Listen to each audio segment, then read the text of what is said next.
In the 58th year before Christ, Gaius Julius Caesar was appointed consul of the most rebellious Roman province, Gaul. He fairly quickly pacified the Gaulish tribes of the Helvets in Cisalpine Gaul. Then Gaius Julius defeated the Germanic tribes along the Rhine, suppressed resistance in Near Gaul. At the beginning of the next year, Caesar begins a campaign against the tribes of Northern Gaul. The proconsul defeated the combined army of the Belgae, who lived in the interfluve of the Marne and the Seine, and then subdued the tribes of the Sussiones, Ambians and Bellovacs. Caesar next invaded the lands of the Nervii, the territory of the present-day French-Belgian border. The communities of the Nervii united in the face of a formidable enemy and decided to meet him at the banks of the Sabus River. The battle took place in the summer. In battle, the Gauls relied only on their own strength, courage, and sword. They used swords made of metal, first bronze and then iron. Short spears were used as auxiliary weapons, which were thrown into the enemy ranks at the beginning of the battle before contact with the enemy. In close combat, in addition to the sword, the Celts used daggers with long blades and axes. Bows were rarely used by the Gauls, considering these weapons low prestige. Helmets, ringlets, and armor Celts practically did not use, and even more for a long time did not make their own. Only occasionally warriors used trophy weapons and equipment obtained in battle. Often the Celts went into battle naked from the waist down, or naked at all, thus expressing their utter contempt for death, fear, pain, and the enemy. For protection in battle from enemy weapons, the Gauls used oval or rectangular full-length shields made of wood and leather. The Gaulish cavalry during the era of the wars against Caesar was considered one of the best in Western Europe. Only noble and wealthy Gauls could become cavalrymen. Gauls were among the first to use improved elements of horse harness, spurs, saddles with split front and rear bows. Gaulish cavalry consisted of lightly armed horsemen armed with iron-tipped spears and straight double-edged swords. Only wealthy Gaul riders, noble warriors, clan and tribal leaders could afford expensive metal armor. This armor was a primitive chainmail made of metal rings joined together butt to butt. Its length usually reached to the thigh. Each Gaul sought to decorate his ring armor with Celtic ornaments, artifacts, patterns, amulets, and sometimes trophies. Rarely, but still elite Gaulish fighters used bronze helmets richly and ornately decorated with animal horns or wings of birds of prey. Some Gaulish tribes used two-wheeled chariots drawn by a pair of horses. Most often on chariots in battle entered the noble Gauls, or they were used to deliver infantry to the place of battle or pick up the wounded. The chariot crew consisted of a charioteer and a warrior, who threw spears or darts, then jumped to the ground and fought on foot. Before the battle began, the Gauls shouted victory slogans, belligerently shook their weapons, struck swords on shields, insulted their enemies in every possible way, and then to the roar of trumpets suddenly rushed to the attack. About 30 meters away from the enemy they started throwing darts and axes at him, and then charged into the enemy ranks. So wave after wave of Gauls rushed forward until they overpowered the opponent or knocked out completely out of strength. The cavalry also acted on the same principle in battle. Initially, the Gauls went into battle as an unruly, unstructured crowd, in which each warrior acted at his own discretion, practically disobeying the orders of the leaders. After the clashes with the Romans and the first heavy defeats from them, the Gauls began to use a formation that resembled the Greek phalanx. However, the phalanx still rather quickly disintegrated after the beginning of the battle into a series of individual duels, which were highly revered among all Celtic tribes.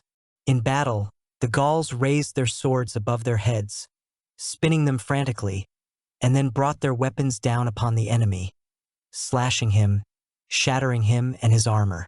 The length of Gaulish swords was 90 centimeters, rounded tip of them allowed to make only chopping blows. Often swords, made of soft metal alloys, bent when hitting the shield of a legionary. The spears of the Gauls were up to 2.5 meters long. Gaulish shields were very strong, made of oak and covered with leather, and quite heavy.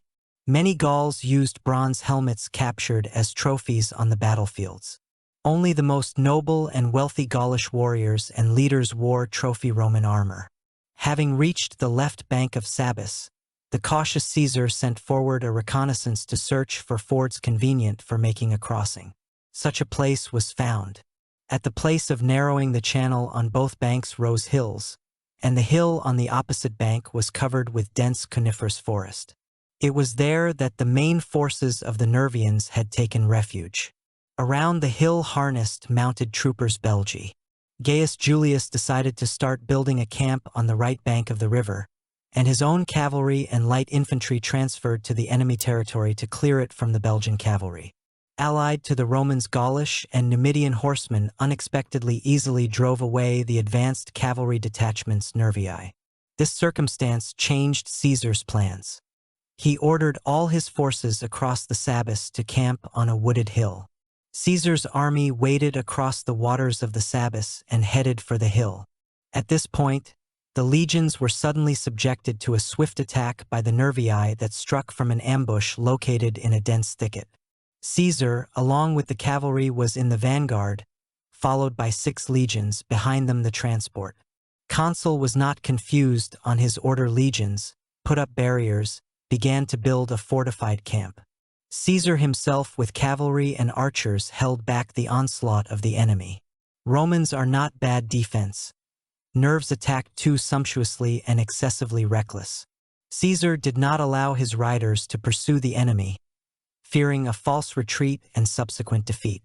Still, the Nervians were too many, and they were able to squeeze the Roman cavalry and then push it back to the river. The camp was not yet fully erected. Celebrating the victory, the Nervii mob began to climb the hill to kill the soldiers builders, and also chased the legionaries that went for building materials in the nearby woods. Caesar ordered the legates to reinforce the barriers, counterattack, and continue the construction of the camp.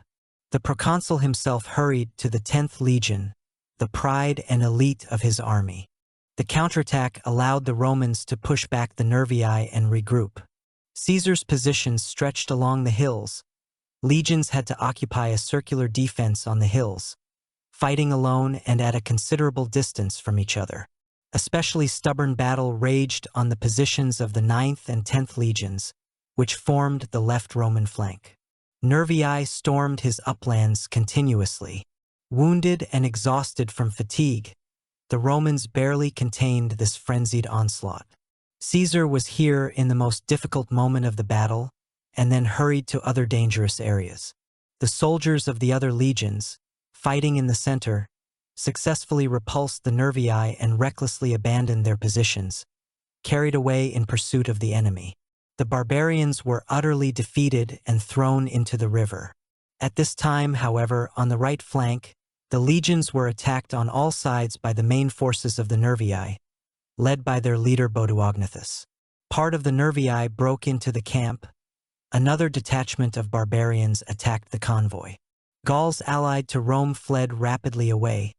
Some of them reported around the area that Caesar defeated.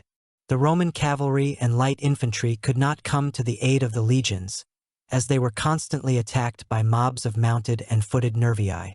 Caesar was able to personal courage and fortitude to keep the soldiers of the legion in place. At the critical moment, he himself led in a counterattack ready to be about to run Centuria. The legion did not leave their positions. Further, Caesar led the defense of the positions of the 7th Legion, and here he managed to hold the position. The soldiers guarding the wagon were able to turn the enemy into flight with the support of 2 legions that had just completed the forcing of Sabis, and Legate Titus Labienus with infantrymen of the 10th Legion knocked the Nervii out of the camp. Boduognathus tried to regroup his forces to repeat the joint attack on the weaknesses of the enemy's defenses, but at that moment Titus Labienus led his entire legion in a decisive attack on the Nervii. The barbarians hesitated and trembled. Caesar ordered all his legionaries capable of holding arms to support Labienus.